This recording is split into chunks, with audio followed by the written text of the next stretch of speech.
What does it take to be a successful entrepreneur? A dangerous amount of coffee and a ton of grit.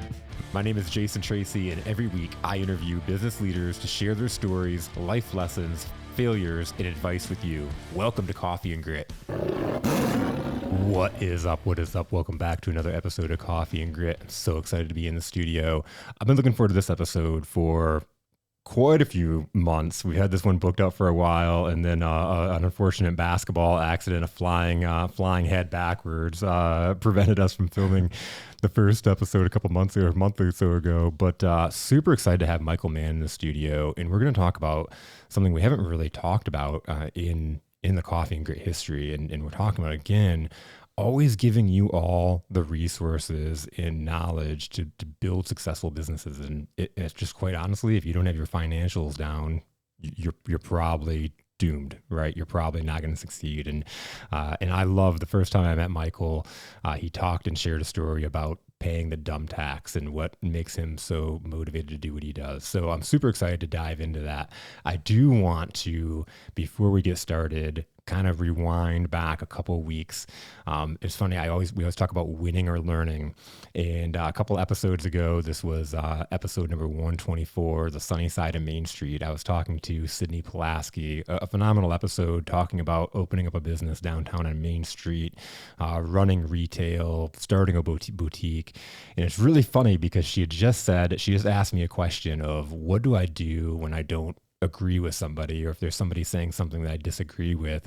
And I'm like, that usually doesn't happen, and I've never really had it, but I would address it. And then right after that, she had made a statement that just, it didn't really catch my ear until I listened to it over and over and over again for the past couple of weeks, and listening to it just kept standing out to me. And I'm like, you ever have that moment where it's like you just missed something, right? And so what she had said was, she's running a retail business, and it's very hard to train her people on how to greet people without being pushy, or how to train people to read people and how to greet them, essentially walk into a retail location. And that is what I've done my whole entire career is teach people how to interact and how to build conversation and relationship with people just walking into a retail location. And so I did reach out to Sydney afterwards as soon as I heard that, and gave her some really helpful tips. And I just didn't want anyone here that's sitting here thinking about opening up a retail, or they're in retail, feeling like they're doomed and hopeless, like there's no way to train people. So I have to go back and again admit my mistake that I didn't call it out. And hey, here's just a simple way thinking about retail. Something Sydney was talking about is like, I don't want to. Something I when I walk into stores, I don't like when people are on me and selling me or pushy. And so I try to be laid back. And how do you teach laid back while making people feel welcome to your staff? And the suggestion I gave her was just train around a simple question. And a simple question could be, what brings you in today? What brings you downtown? And if somebody says, I was just downtown and just stopped in the shop. Awesome. Well, welcome to our downtown. We hope that you have a phenomenal experience. We don't want to be super pushy. So we're here when you need us. But we do have a sale on onesies. So if you have any babies in your life, here's our selection here. So you can train around, here's a trigger. They said, just coming around downtown. I'm just here for this reason. Awesome. We're not going to be on you. We are here if you need us. Enjoy the store. We have this deal and this thing going on, just so you know. If they say, oh, you know what, I'm coming in because I have a bridal shower coming up and I need something to wear. Awesome. What do you have something in mind? Do you have a vision? Now you have a question. You can start to understand what is their style, as opposed to pointing them to something that maybe you like. You can point them to something that maybe that they like. And something Sydney had mentioned is building relationships with other boutiques in the community in a way that you can then even build those relationships. Maybe you don't have what they're looking for, but you could say, did you check out the boutique across the street? I know that she probably has exactly what you're looking for. And if you're doing that in a small town and you're referring back and forth, that's just building. It's just building the commerce in your town. So it's not all defeat. I want to take that second and just correct that situation and call myself out under the bus there. So without further ado, Michael Mann, welcome to the studio. Yeah, Jason, thanks for having me. If I could, I'd just like to add a comment. It's like when they come into the store and you take that approach, if she were to take that approach, it's like removing the pressure from the patron, Yeah. you know, like their ability to just say, sweet, like I know you're going to come up and greet me and try to guide me to buy something. But if you're coming up and saying, hey, I'm not here to pressure you. We're just here. By the way, I see you have a daughter and she's 12 months old. We have sales on onesies going on. Just thought I'd let you know. Let us know if you need anything. It makes you feel welcomed and not pressured to buy something like the furniture guy that's following you around the furniture store trying to sell you anything that you walk Popping out of the cushions and being super aggressive, right? It is that laid back, it's being observant. And I always look at retail, like if we think that we're making people feel comfortable by not speaking to them, just think about if you invited somebody over to your house and they came into your house and you didn't say anything to them. They just kind of walked around. How uncomfortable would that be? That's the same thing if they walk into your retail location. Most people want to at least be acknowledged. And if you walk into a shop and nobody looks at you and nobody says anything because they're afraid to bug you, they're going to feel like you just don't want to talk to them. And so when I've walked into stores where it's been that way and there's nobody there to greet you, and I'm like, will somebody please come sell me something? Like I'm literally looking to buy something, which is not something that happens for me very often. So when I get in those moods, I'm like, somebody please come up and help me. Yeah. Like I want to go buy some stuff right now and nobody's there to help you or be there. So it can go both ways. And I would add that I know what it's like to be the furniture salesman because that was my second sales job, and I was that guy popping out of the cushions. My go-to question was, "Oh, how's the weather out there? It's beautiful, right?" It's like so awkward. How's the weather? Like, walking into a furniture store, how's the weather? It's dark and gloomy in here. So, oh man, I never worked in a furniture store though. I did apply for one, and I was like, I walked in, and I'm like, I don't know if I can do it. Well, Cutco knife sales didn't work out for me. Cutco, so yep. I had to go to the furniture store, and you gotta do what you gotta do when you're in college. Exactly, man. So I didn't even know that about the sales stuff. So how did you? I don't list that on the resume. No, what are you doing now, and kind of how did you get there? We talked about the dumb tax and that kind of thing, but so I would say from about 14 years old, we didn't grow up with very much money in my household. If anybody knows where Peck, Michigan is, it's up in the heart of the thumb, and so money was always a very stressful conversation in our house growing up. And I thought to myself when I was like 14 years old and we couldn't afford new basketball shoes that year, I was like, man, if I can master the game of money, then I have an opportunity to provide for my kids better than I did for myself. And so fast forward, I literally went to college. It was like an intro to retirement planning course. And the guy who led the course was the chair of the personal financial planning department, which I didn't even know existed at Central Michigan. Yeah. And I was just being curious and asking questions. And after the class, the very first class, he's like, "What's your major?" I was like, "Finance." And he's like, "All right, well, you need to change it to personal financial planning." And I'm like, "What's the difference?" And he explained it to me, let me know that, personal finance is different than corporate finance. And like one of my rebuttal questions was, so I can do this while I'm on the golf course? And he's like, yeah. And I was like newly into golf at that point in my life. So he's like, all right. He's like, so go down to the registrar's office and change your major. And he's like, I got to walk that way. And I was like right now? He's like, right now. And this Doug Isles was a guy up in Merrill Lynch in Saginaw. And he literally walked me down to the registrar's office and had me change my major. So I have an undergraduate degree in personal financial planning. And I would say that I'm probably one of the few college graduates, I don't know the statistics on it, but actually is doing what you graduated with the degree in. Yeah, no kidding. My wife's undergrad degree's in English, it was English, like what are you going to do with an English degree besides become an English teacher? So I went to school for it. I graduated right after the Great Recession, so there wasn't a whole lot of financial advisor positions available. I went to the 10th largest money manager in the world. It's called Capital Group. They're out of Los Angeles. Spent a few years there. Didn't like being one of 8,000 employees. I went to a startup private equity firm out of New York City. Spent 6 years there. Banked my money. While I was there, I got my certified financial planning designation and always knew that I had the ambition to start my own business and to do financial planning. And so I saved up my money and used that money to seed the startup of the company, and it's been history ever since. But the dumb tax story is because I didn't put my money in the right buckets. When I went to withdraw that money for the startup, I had a 6-figure tax bill that I ended up having to pay.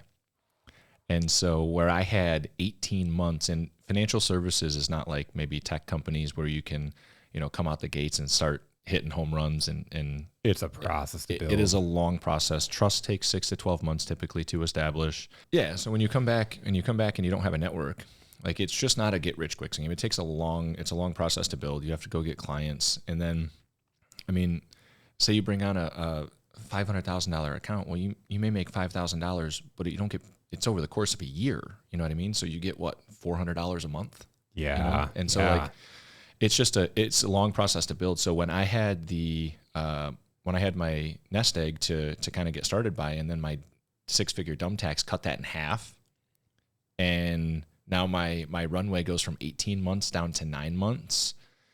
I had wished that I had known all the stuff that I learned through the Certified Financial Planning program prior to putting my money in those accounts, because I would have known that liquidity and tax efficiency are so important.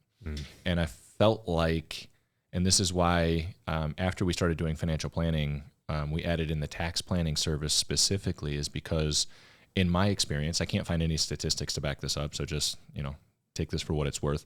But in my experience, about 19 out of 20 business owners have never had a conversation around proactive tax planning. And I'm not talking like you had a great year, so your CPA tells you to buy a truck. Yeah. Because spending $80,000 or $60,000 on a truck that you can deduct it all in 1 year because of the weight limits that the IRS puts in, you have to spend $60,000 or $80,000 so you don't get taxed on that money. It's not really tax savings. And so partnering, today we have a joint venture partnership with a tax attorney who's got 30 years in financial services and taxes.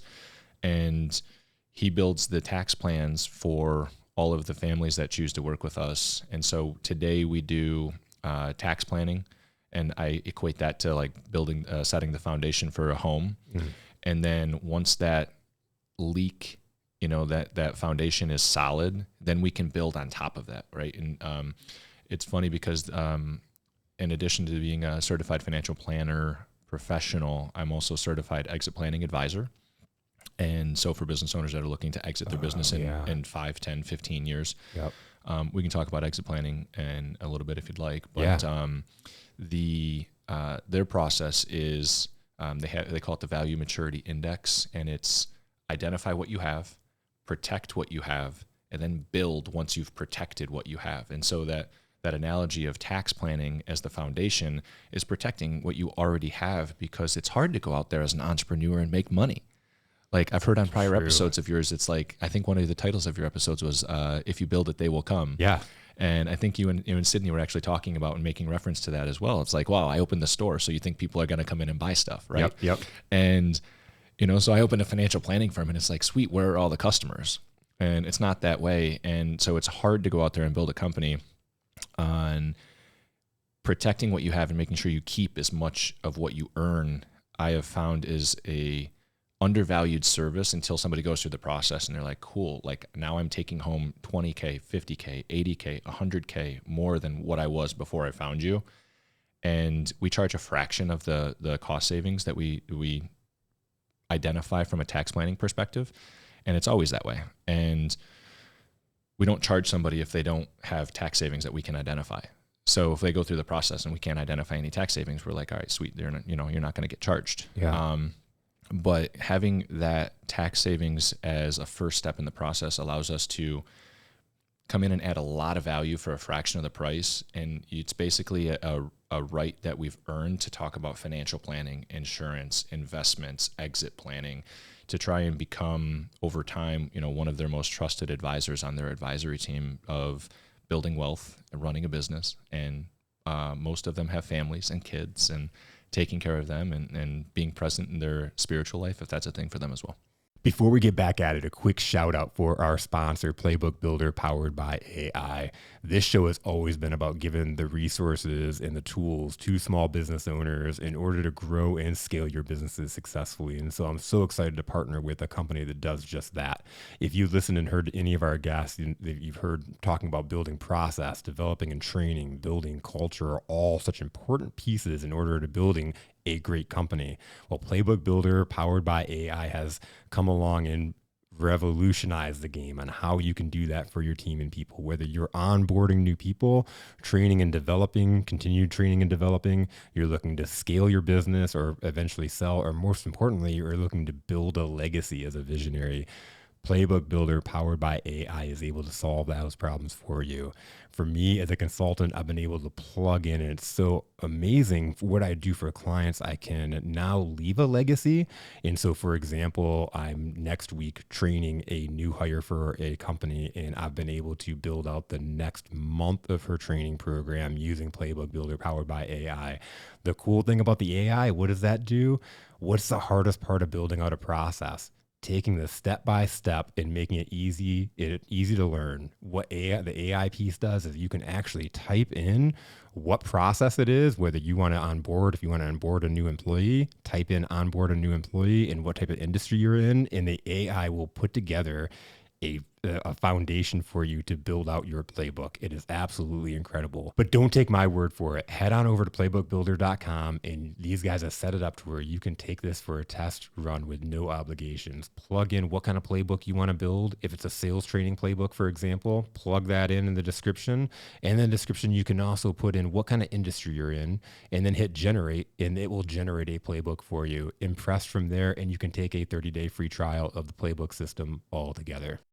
Everything of what you're saying is exactly why I wanted to have you on the show, because I think there's several things. People start a business for a lot of reasons: purpose, passion, expertise. And I think there's two things that you don't really think about when you get in: selling. What is my sales strategy? How am I going to sell it? Some people just have the passion and they can go out there and move as a visionary, right? And they're fine. Other people kind of struggle with that process. And then there's something that most people, unless you have a background in finance or in that, your mind thinks like that, you're probably neglecting that piece. Yeah. You're probably not thinking about it. More business owners have fitness coaches and business advisors than they do, call it a money coach or a finance coach, a financial advisor. Forbes came out with an article earlier this year saying that 75% of business owners do not have a written financial plan. I think it was 50% do not have a relationship with a financial advisor. And I equate that to two things. One, the industry. Our industry has long been known for misdealings. Yeah. And I think we are the second least most trusted profession to a car salesman. So we've got that going for us. The bar is super low. And so, I've told my team, always do what's in the best interest of the client. So we have a fiduciary responsibility, but just because you have the fiduciary responsibility doesn't mean that people have to necessarily follow it. Legally, they're supposed to, but you got to prove that they're not, right? And so there's still that innocent until proven guilty aspect of it, number one. But I did steal the Winston Churchill and made it my own. Always do what's in the best interest of the client. Because if you do that, the trust will come naturally. Absolutely. And given that the bar is so low, it's not hard to really be a standout if that's your philosophy, right? So true. Be a good person and always do what's in the best interest of the clients, two of the core mottos that we have at FirstGen Planning. And it just makes the whole relationship start off on the right page. I mean, there's a couple others like transparency and honesty and integrity and making sure that you share those core values with clients. But yeah, I think that there's the most important aspect of starting a company in this industry and just doing what the clients can get the most value from and not trying to sell them a product. I call it being the difference. And you talk about when the bar is so low, sales is, you mentioned sales as the other is, being in that sales seat in general, you're not trusted, and so how do you combat that? How do you survive? How do you succeed? You don't be like everybody else. Yeah. Right. You do the things, you take care of your customers, you have the integrity, you give them the solutions and you listen to them. Yeah. Well, and I mean, it's so let's go back to starting out, right? Starting out, you're selling investment services, right? And we've talked about how that's not a very quick ramp up from a revenue perspective. That's not going to put much food on the table. And so some financial advisors default to selling products that have commissions. And I'm not one of those guys that thinks commissions are a bad thing. If you pay 5% one time and you own a product for 20 years, well, that's better than paying 1% per year for 20 years, right? Like, so I don't like the stigma around commissions. Yep. But like the tax planning, like when I was going through branding early on, and I'm redoing all of my branding right now and going through another process again. But the one thing that I thought my ideal client had in common was that, and the reason why I named the company FirstGen Planning is that they're first generation entrepreneurs, like me, that didn't grow up with business acumen, financial acumen, and they don't have a network of advisors that their parents may have used to advise them on what the best proactive tax planning financial structure is for them as a business owner. Yeah. And so if I could come in and show somebody how I can save them $25,000 a year in taxes, which is our average client result, across probably 40 or 50 clients, case studies, I'm probably not going to charge them $25,000 a year in advisory fees. And so there's this theory that I've had that I could literally make somebody more money by them choosing to work with us, including net of our fees, than they could be by not working with us. And so many financial advisors, because there's rules around giving tax advice and financial advice, I would argue they're very intertwined. But that's why I set up the joint venture with the tax attorney, is so that I have him and his team to build the tax plans as a tax professional and an attorney and knows tax law. And I don't have to accept that responsibility legally on my own shoulders. And we can still come in and add a ton of value. And then we come in and say, okay, so you have X numbers of thousands of investments and we're going to charge you this little price. It's still fractional compared to what we're showing you how to save in taxes if you do A, B, C, and D. And so there's that, like, people don't care how much you know until they know how much you care, right? And so it's like, I'm putting money in their pockets and they're going to be better off than they were before me. And there's not a lot of financial advisors, wealth managers out there that are doing tax planning because of the compliance concern around having tax advice as a part of your practice, and you're not a CPA. So. Tell me about that. What that's like working with those working with people like yourself, like those people that maybe not had those resources, and then helping them get to that level. What's that like? I would say that is my purpose. Like, I've spent a lot of time trying to identify who's the ideal client, and purpose-driven entrepreneurs have families and are not driven by money, but want to build wealth for security, right? Because not having money provides this scarcity mentality. Yeah. And finances are it goes back and forth between cheating, unfortunately, but the number one, number two reason why married couples divorce.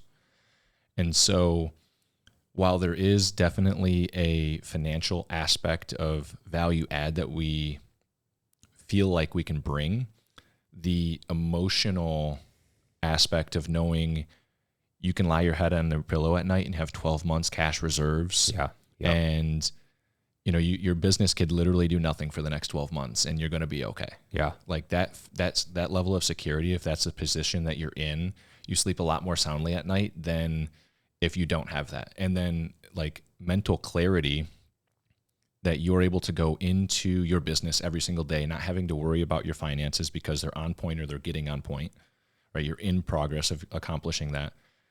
You're able to leave the stress of running a business and go home to a family of, maybe it's just a wife, maybe it's 1, 2, 3, 4 kids. Yeah. I'm trying to think the biggest family we take care of, maybe 5 kids, and that's a stressful environment, right? I've got one that's getting her driver's license and one that's in diapers, and I'm stressed, at home. And it's probably because the baby's just screaming at you because you can't communicate, but that's besides the point, right? It's just stressful. Having to go home and deal with a family after dealing with a full day's worth of work, and you have money on the back of your mind because your finances aren't in order. Like, good thing you got a fitness coach at the gym that's going to teach you how to bench press more. Like, It just blows my mind that their level of trust in our profession is so low on an average basis that they don't seek out advice. And so we get a lot of 45 to 55-year-olds who may have had some advice, may have never had a financial advisor relationship in their past, and it's just a very fulfilling process to go through. So we have we try to get through the onboarding process in the first 90 days. And then after the next meeting after the 90 days is a phone call, which is a check-in. Like, what was the onboarding experience like for you? We're very specific in our questions. Where can we improve the onboarding process? Not was it good or was it bad, right? Like, I don't want it, and I'm very specific in saying, I don't want you to just tell me that it was great because you like working with us. I want you to be honest so that we can make this process better for everybody that comes after you. Like, where in that process can we improve? What didn't you like? And I know from a psychological perspective that I'm drawing their attention to some of the negatives, but I think from a business owner talking to another business owner, like, they can respect that process, and it's a part of the wrapping up process of onboarding a new client, a new family, so that we can continuously improve. And a lot of the times they do come back and say, it's been a pleasure working with you. Like, we're really happy, and the process was really smooth. But, there's little things that we can tweak along the way. That's so awesome. So fulfilling. And it's a dream come true because it just go do what I love and solve problems and build puzzles and work with cool people. And, like, we have a no a-hole policy. Right? So it's like, if I don't like you and you don't like me, like, I'm not in a position where I need to take on new clients. Love that. Yeah. Love that. And that's one of the commonalities between most of my guests, and something I harp a lot when working with clients is go after the clients that you want and either fire or turn away the clients that are not a fit. They're not going to connect. If it pains you to talk to them right now in the early stages, what's that going to be like? In a couple months. Yeah, and one of our qualification processes is like, why now? Like, why is this important to you now? So I had this conversation yesterday, and this guy was telling me that he's never worked with an advisor before, and he knows he needs to do it. I wrote down some of his phrases. Like, I know I need to do it. I know I need to give this my attention. We just haven't done it. We've been ignoring it. And it's like, okay, so you've been ignoring this for 15 years probably, right? Like, why is this important to you now? Well, I just told you. I know, but like, you've known this has been a problem, but like, why now? And he's like, look, man, I'm not getting any younger. My wife and I, you're working with my partners, and my wife and I know that, you're doing a good job because they're telling us they're doing a good job. And like, we need to put our time and attention to this. I'm like, okay, I'm like, just so you know, I need at least 6 hours in the first 90 days, like on Zoom, because you're out of state, on Zoom, that's once every other week in the first 90 days. And I'm not going to chase you. You're going to pay me up front, and I'm not going to chase you. And if you don't show up, there's no refund policy on the financial planning. Like, I'm putting the time in to build your financial plan. And if you don't show up for a meeting, or you don't respond to a meeting request to get the next meeting scheduled, like you're paying for something and you have to show up in order to receive it. Like, because I can't be more committed to helping you accomplish your goals than you are to accomplishing your own. And so it's just like setting the stage for a successful client relationship out the gate, I feel like is so important when you can have that transparent and honest communication. And since doing that, we've had people come back to us and be like, yeah, okay, now's not a really good time. Like, maybe we can revisit this in 6 months. I'm like, that's fine. Like, that's perfect, because I don't want to chase you. Yeah. And you don't want me to chase you. Yeah. And I don't like feeling like I'm chasing you. So it's a win-win for everybody. It's a win-win. Yeah. So what was his response? He's like, I'm pretty sure my wife is on board. He's like, I'll get back to you in the next 48 hours. I was like, that's fine. Yeah, he's like, I can say that. And I was like, well, let's hop on a Zoom call with all three of us and just make sure that it's like crystal clear. Yeah. So I'm very much from a sales perspective of not trying to have somebody that I've spoken to reiterate the process. And it's like, I speak to husband goes and talks to wife, and he's going to butcher what I said. And so it's like, why don't we just all three of us hop on a Zoom call and get crystal clear about this, make sure we're all on the same page, and then just move forward or choose not to. And either way is cool. And I let them know that. Like, you can say, no, I don't care. It's not going to make or break my month, quarter, year. I'd love to work with you. So-and-so says you're a good person. And, if you want to move forward, obviously that's cool. Also, what I can't have is like, I need to think about it. And it's not like a big ticket price for my ideal client. So it's like, I'll give you 24 hours if you need to talk to your spouse, or if you guys want to talk about it and see how you felt about the meeting and come back to me. But like after 24 hours, I'm just, I'll follow up with you once, but like I don't have time for maybe, because we have 75 other families that need our time and attention, and it's not fair to them that they're not getting it because I'm spending time chasing you. It's so funny because I was just on a podcast yesterday with Rob Johnson, the owner of the studio here, and we were talking about this very thing. And he asked me a question about his follow-up process and asked me if I thought it was right. He was like, you're supposed to follow up 20 times what you hear. He was like, I will have a conversation. I'll shoot a message out and be like, hey, one time. But he's like, I don't chase people if I'm not going to keep going down that route. And that's the way I think that sales should be done, is that it's kind of you asked a question purposely to disqualify them. Yeah. Because you don't, and how much more confident does that make you to even ask that question? Because it's going to either work out or it's not. Yeah. One way or the other. Yeah. And I mean, I generally give somebody like the rule of 3, and I've heard all the follow-up in the sales that needs to go into follow-up, but fortunately I'm not in a situation where I have to chase people. And so it's just a lot easier to say, hey, look, and this very guy responded to an email, the very first email, the introduction from his partners. And I emailed him once, I emailed him twice, and I emailed him the third time. I said, hey man, I'm just going to take it. If we can't find a time to connect by phone for 30 minutes, I'm just going to take it and assume that you're not interested. And guess what happened? He booked a call. Yeah. So it's kind of, I learned this when I was at the private equity firm. My job was to raise capital. And so literally I was sales. We were selling a product. And we'd go, I'd go visit this city. I'd go to Denver, and I'm trying to book my calendar before I go. And then I'd call somebody, I'd cold call somebody 5 times, 10 times, 15 times. And I'd send them all these emails. And then after my trip, I'd get back, and everybody that didn't respond that I thought was like an ideal client for us at the PE firm, I would send them an email and saying, sorry, I missed you.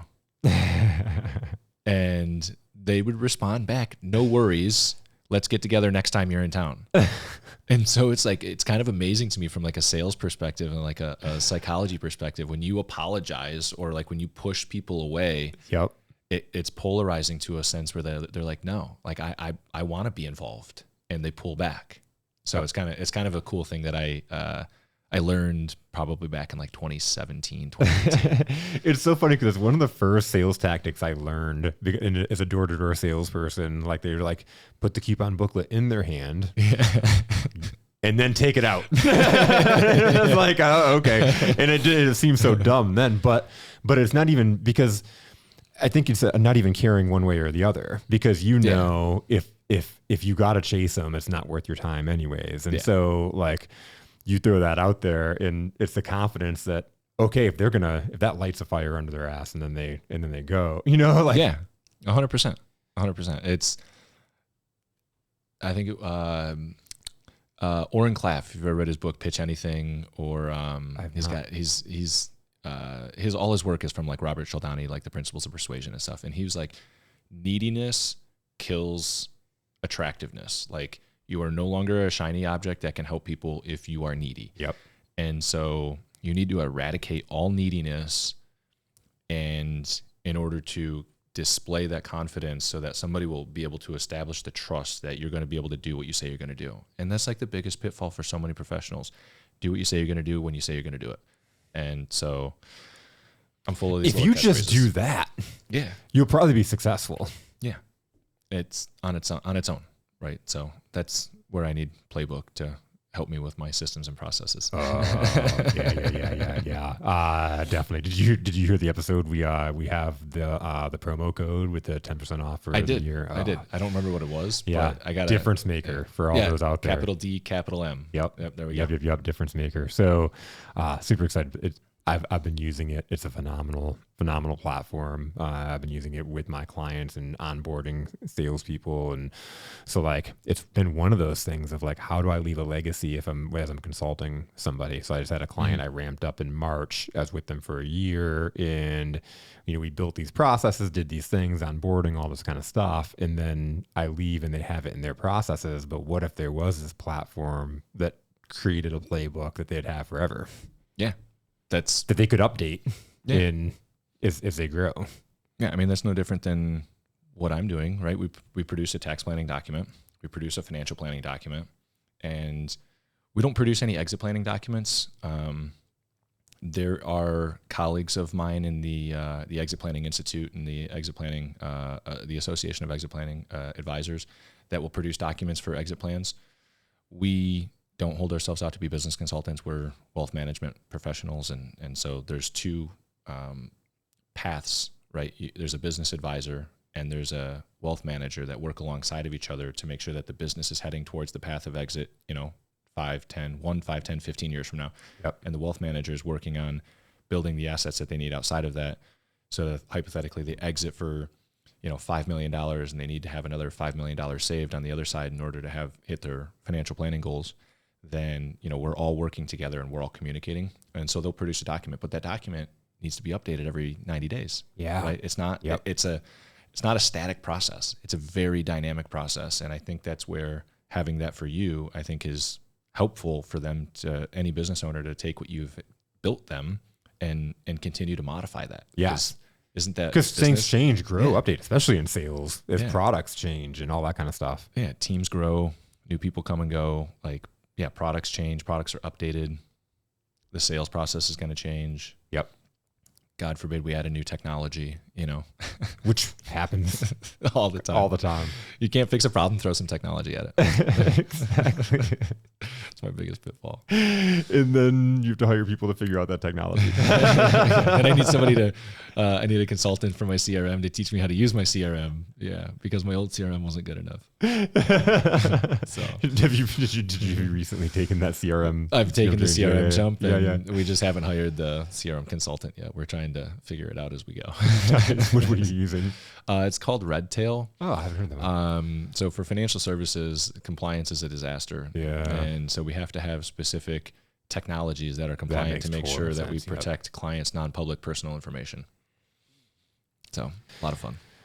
So that's really interesting because it's hard to find CRMs that have everything anyways, but then industry specific. Oh, they're horrible. I'm sure it's horrible. They're horrible. I can't use like MailChimp or like Constant Contact or anything like those. So I have to send form template emails, and I've got to create like all of my CRM contacts have to be tagged a specific way. Anyways, CRMs people. It's, first off, if you're sitting there wondering like, what are we talking about with these 3 letters?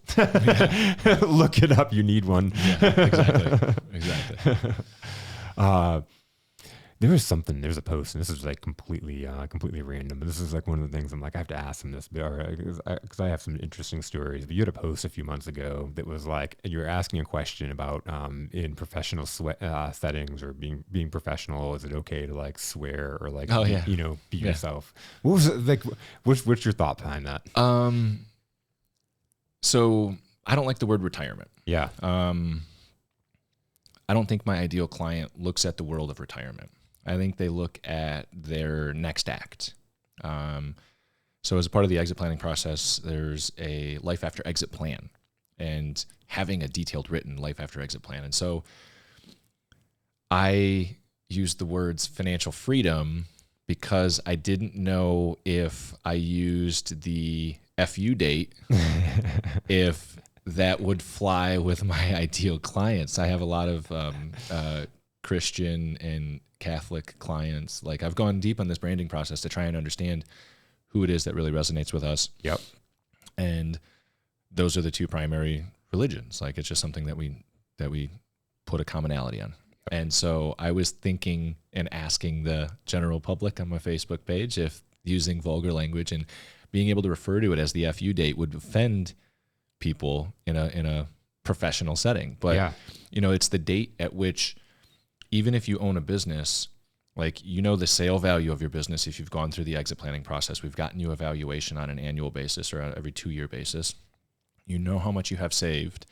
And from that day forward, whether it's 45, 50, 55, whatever day you want to walk away and be done with the business because it's too much stress, you could just say, F you, I'm done with this, and put it on the market for sale, and you've got all your stuff set up. And so I was just wondering if I could use that phrasing, if it might offend ideal clients, What's the response? It was mixed. Yeah. It was mixed. But it was kind of funny because I was like, I use the phrase financial freedom. Yeah. And so like, what's the age in which you wish to obtain financial freedom? And I was like, my partner's got a more colorful phrase for it. And this lady the other day, she literally just didn't even use the FU. She just went full bore on it. She's like, it's that date. I was like, yes, that you nailed it. You did. I love it. Now I know where we stand in this relationship, and now I know where we stand in this relationship. So, but I've had people in the past like compliment me. And I don't want to compliment me is the right word. Feel more comfortable because you drop a curse word, and I don't show up in a suit and tie. Yeah. My suit and ties were from the private equity days, the Wall Street days, and I'm done with those. Like I wear joggers and I wear like athletic pants and V-necks and, V-neck sweaters and polos and maybe a long sleeve dress shirt every now and again. So, helping people feel more comfortable because you're going to have a very vulnerable conversation with me and our team if you're being honest. And sometimes it's not always pretty, Sometimes we don't get people with, hundreds of thousands of dollars or millions of dollars of accounts that they're going to transfer over. I mean, when we do, it's beautiful. But then there's the other side of me where I grew up in a very modest upbringing where somebody comes to me and they're like, man, I've got $300,000 student loan and I'm 57 years old and the interest rate on it's 9%. I'm like, how did you get so upside down in this? I don't want to say, take on like pro bono cases every now and again, but there's like my heartstrings are being tugged at to help these people and they get referred to us. And so we don't really generally say no if somebody comes to us and wants help. We just try to figure out a way that can work for everybody. And I don't want to broadcast that as my target market, that we're the problem solvers, but like there are those situations where people get a little over their skis sometimes and you try and help them. Yeah. And so you have to have the ability to break the ice in a way that makes people feel comfortable. And so I distinctly remember one of the guys, I accidentally dropped an F-bomb in a meeting and he's like, man, I'm so glad you just did that. And I was like, I did what? I'm like, shit, oops, crap. Yeah. I didn't do it on purpose, but it's just my natural personality. That's it. And I'm so big at being the natural you and the natural personality. And so like, I had a story for that, and I started typing it out when you posted that. So I was like, man, when we talk, I want to bring it up because I had this whole story when I started. I was probably a few months into my business. I didn't have the confidence to like necessarily just. I did, and then I got questioned. So I put this video out there, and I was at a barber shop, and I was having a conversation with the barber, and he said, I suck at remembering people's names. Which everybody says. Yeah. Most people say they suck at remembering people's names, and so this is one of my hot items. It's not everybody, unless you have a short-term memory problem. Everybody can remember somebody's name. Yeah. The reason most of the time that we don't remember somebody's name is because we're not listening when they introduce themselves. Most of the time, we're thinking about what we're going to say next. Prove me wrong. And I've done it. You're thinking about what you're going to say, whether you're nervous or you're just ready to talk or whatever the reason. You're not listening, and then even if you did, you just let it go in and out, right? Because you're talking. Mm-hmm. So I'm like, I gave him a process on how to remember names. So long story short, it was a good process because everybody in the barber shop was like practicing it, and it was super cool. And then he was like practicing remembering people's names that were in the barber shop, and it was kind of cool. So I made this little video, and at the end, it was like a Friday, and I was just pumped up, and I just was like, have a fucking amazing Friday, whatever, and ended it that way. And I had this guy call me up and he was like, Jason, hey, that was a great video. That was awesome. He was like, but you know what? You dropped that F-bomb and you just ruined the whole value of it. And he was like, you're better than that. And so I like started curbing myself, making sure I wasn't like, like, oh, maybe that will rub people wrong or whatever. And then I was like, fuck that. If somebody got into me, cause like you're talking about being vulnerable, like, and it's that same thing, like clients have to get vulnerable with me to, a lot of it's going into belief system. Yeah. And it gets deep. And if if we're having a conversation and I say something that you're offended by, we're probably the wrong fit. Yeah. Exactly. I don't want to pretend that I'm somebody else. And then you get to me and you're like, who's this guy? Like, I don't want to paint this picture and brand myself with this guy. Like, and then you meet me. You're like, wait a minute. Like, this is a Tinder profile. Like, this got catfished. This got catfished. Who's this? Yeah. So I think that's why we do from a sales perspective, like I hate to keep going back to sales, but like I've learned so much from Garrett White. Was a guy who runs a coaching company out of Southern California called Warrior. One of the best salesmen I've ever seen ever. And he told me that he learned a lot of his stuff from Oren Klaff. And so I read Pitch Anything by Oren Klaff, and then Oren learned all his stuff and from a persuasive perspective from Robert Cialdini, who I don't know if I'm coining him this way or if he's coined this way, but he's like the godfather of persuasion. He's got a workshop down in Scottsdale that I want to attend one year at some point in the future called The Principles of Persuasion. And for 30 years of his life, he's just studied persuasion. And having disqualification questions is good for you and good for the potential client. And does it push them away? Yes. And it creates a push-pull environment for sure. But it's done with great intentions, right? So I differentiate and say that persuasion is helping somebody do what's in their best interest. Manipulation is persuading somebody to do something that's in your best interest or not in their best interest. Love that differentiator. And so sometimes I feel guilty talking about how much I know about persuasion because it's like people think that you could be manipulating them. But at the end of the day, like these disqualification questions on the front end are designed to, yes, create a push-pull environment, but also designed to help the client verbalize that they're ready to take this step to work with somebody and like creating that environment, whether you're using vulgar language or whether you're dressed casually instead of in a suit and tie and trying to give this power display, like having those little subtle changes, I feel like have been able to create friendships with the clients that we work with. And that's what I wanted. I wanted, families that I enjoy working with and that are good quality people, down to earth. Yes, I have my, ideal client profile, first generation, your income is this, your business is here, you want to exit, you have purpose in your life that's outside of money, right? We have all these anecdotal pieces to it, but it's like at the base of it's like you're a good person and you want help and you value the help. Yep. So I love that. When you get to work with people like that all day, aren't you fired up? Yeah. I mean, I had such a good meeting last night at Griffin Claw at 6 p.m. And I just left there and the guy was like, cool. He's like, I want to work with you. I'm like, sweet. Like, but the meeting was so fun. Like we just laughed for like 90 minutes so cool. And had a couple of beers and laughed. And, it was like 20 minutes conversation. He's like, all right, dude, I want to work with you. I'm like, cool. And it was like 60, 70 minutes of just traveling and where did you grow up? What was it like to grow up in Bosnia? Like, wow. It was just crazy stories. Yeah. And, like I came home and I was like, wow, that was like so much fun. Like, it was like, that's like the perfect scenario. Like when you ask me like, how does that feel? Like I was riding high from that meeting this morning. I was like, man, I called somebody. I was like, dude, I had such a great meeting last night. It was so fun. And like, that was the word that I kept using was fun. Like, yeah, I'm going to get new money and new business out of it. Like, cool. But like, but I love so that wasn't fun. even the part that you're most excited about. Like, I want to go travel with this guy. Like, and he was telling me about his trip to Croatia.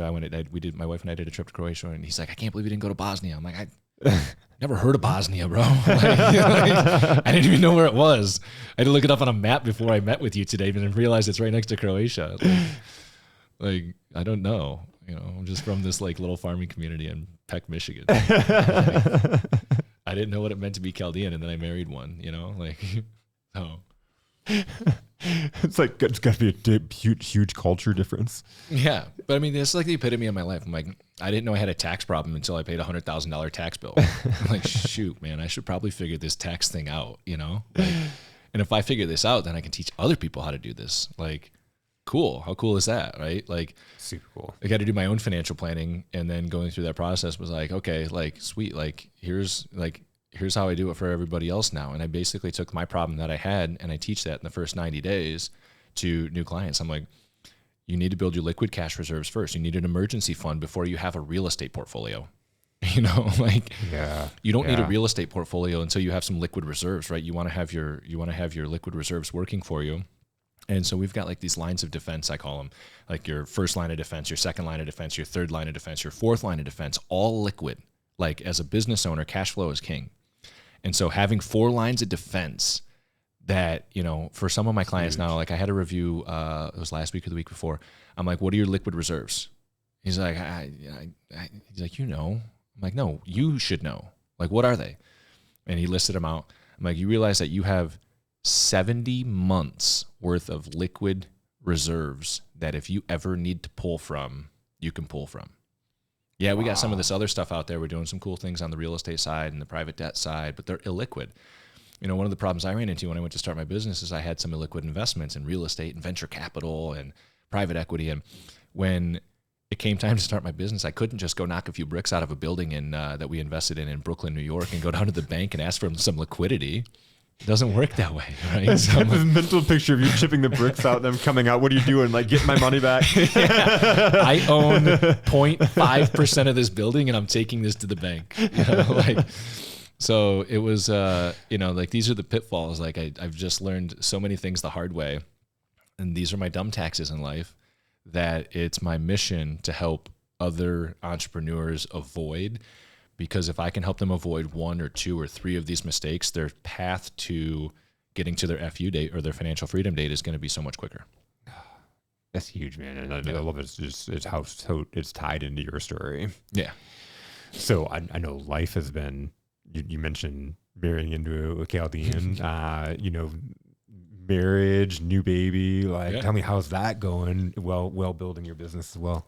I got to sell myself some more life insurance. No, it's been amazing. You know, I was never married. I had my first daughter out of wedlock, and she turned 16 this November. And so getting married was a huge life milestone. And then being blessed enough that 3 months after marriage, 6 months after marriage, we were able to, 3 to 6 months, we were able to get pregnant and have a beautiful baby. She was a month premature, so we were really caught off guard. I mean, not really. We had like the baby shower and stuff and did all the festivities. But you weren't ready. No, we weren't ready. We just went to the OB for a checkup, and they're like, you guys ready to have a baby today? We're like my literal response, Jason, was like, today? Like, by today, you mean today? Like, I had to raise my eyebrows, you know, like, really? Like, and they're like, yeah, like, go to the hospital. And so then it's, you know, hurry up and wait. And they had to induce labor. My wife had preeclampsia. And so that whole process was just crazy because it was 15 years ago.